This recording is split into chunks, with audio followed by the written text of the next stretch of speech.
So we can look at immigration as a nice example. There's a recent essay in The Atlantic, I think it was, by Peter Beinart, where he starts with a lot of quotes that are pretty nuanced positions about immigration from Barack Obama, Paul Krugman, a bunch of other people on the left, who used to be able to say, on the one hand, compassion, economic. On the other hand, we have to have a legal process, and there's a threat to low-wage workers. So people on the left used to be able to talk about immigration and talk about the pros and cons, the pluses and minuses. But Beinart shows how in the last 4 or 5 years, you can't. If you so much as suggest that, well, maybe immigration is on net good, but it might have some deleterious effects on certain classes of low-wage American workers, you could get in big trouble.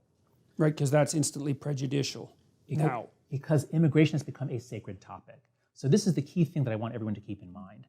We are fundamentally religious creatures. We're built for religion. And it's a great achievement to create a scientific establishment and an academic establishment that keeps that way of thinking out.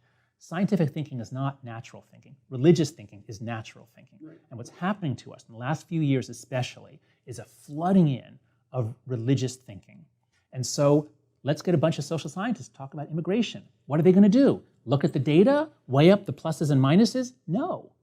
Many of them feel they're on a team, and that team is fighting the right. The right is anti-immigrant. It includes racist elements. Therefore, that justifies us in being pro-immigration. And social sciences there's always ambiguity. There's always conflicting studies. Mm-hmm. Yeah, and there's multiple causal factors as well, always in a social science study. That's right. So Beinart's point was that the left used to be able to think straight about immigration. Clearly it had it was generally pro-immigration, but it used to be able to think straight.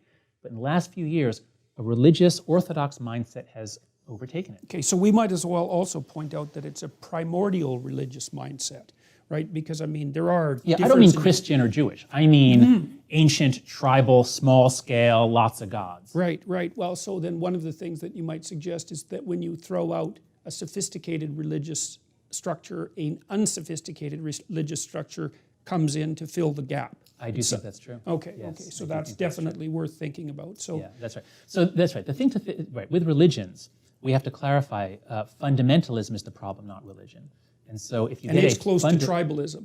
That's right. If you get a fundamentalist, I'm happy to say, and if you have people applying to a grad program in psychology, and I find out that they're Christian, that's fine. There's no problem. But if they're fundamentalist Christian, I would think, well, let's say it's not psychology. Suppose it's geology. Mm-hmm. So someone applies to a geology program, and they're a fundamentalist, young Earth creationist. Are you going to admit them? No, I don't think you should. They're not able to do the right kind of thinking based on what we know to be the case. They're not in the scientific paradigm. They're not in the scientific, that's right. So if we wouldn't admit a fundamentalist Christian to a geology program, why would we admit someone who is just as fundamentalist about certain moral and political issues into a sociology program or into a psychology program? If they come in knowing what the right answer is, committed to that right answer, likely to get angry at anyone who contravenes that right answer, and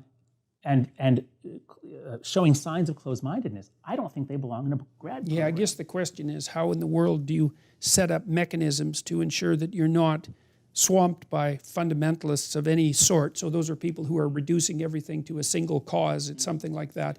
How can you implement a structure that protects the organization against that without the structure itself becoming totalitarian? Because these things spin out of control so fast. Yeah, but so I think what we have to realize in the academy is that we face an existential crisis. We rely an enormous amount on public goodwill. We get enormous tax subsidies, direct research support. And recent polling shows that while Democrats have always had a higher opinion of the universities than Republicans, until 2 years ago, everybody thought universities are a good thing. Yeah. They make life better.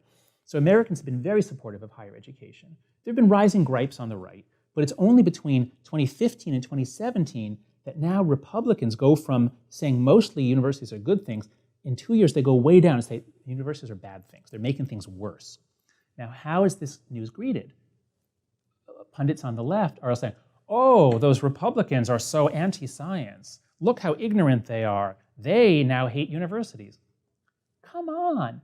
anybody who's been watching the news, anybody who's seen the mobs, the shout-downs, the illiberal behavior, the metaphor I use is like, Americans on the right and left are really supportive of the military. It's one of the few institutions that we still hold in high esteem on both sides. And so the Republicans more than Democrats. So suppose you had Gallup polling showing Republicans like the military more than Democrats, but both really like it. And then suddenly, in 2015, we started seeing video from all over military bases, the military academies, in which the military leaders are overtly right-wing. They're saying terrible things about leftists and progressives, and the midshipmen and the cadets and everybody is mobbing the occasional liberal, and they're behaving in a really despicable, scary, and intimidating way. What do you think the left would now think about the military? Obviously, support for the military would plummet. And that's what's happening in America with universities. We are losing the support of half the country. This is unsustainable, especially in red states where they control the purse strings. So I think we have a major crisis. I think we've got to go into crisis mode, and we've got to clean up our act. So just as we're doing in psychology with the Replication Project, we recognize that our methods weren't good enough, and we're doing a crash course, thanks to Brian Nosek and others, the Open Science Project. We're really trying to improve our game. Thank God, we need to. I think we have to do the exact same thing about partisanship and our duty.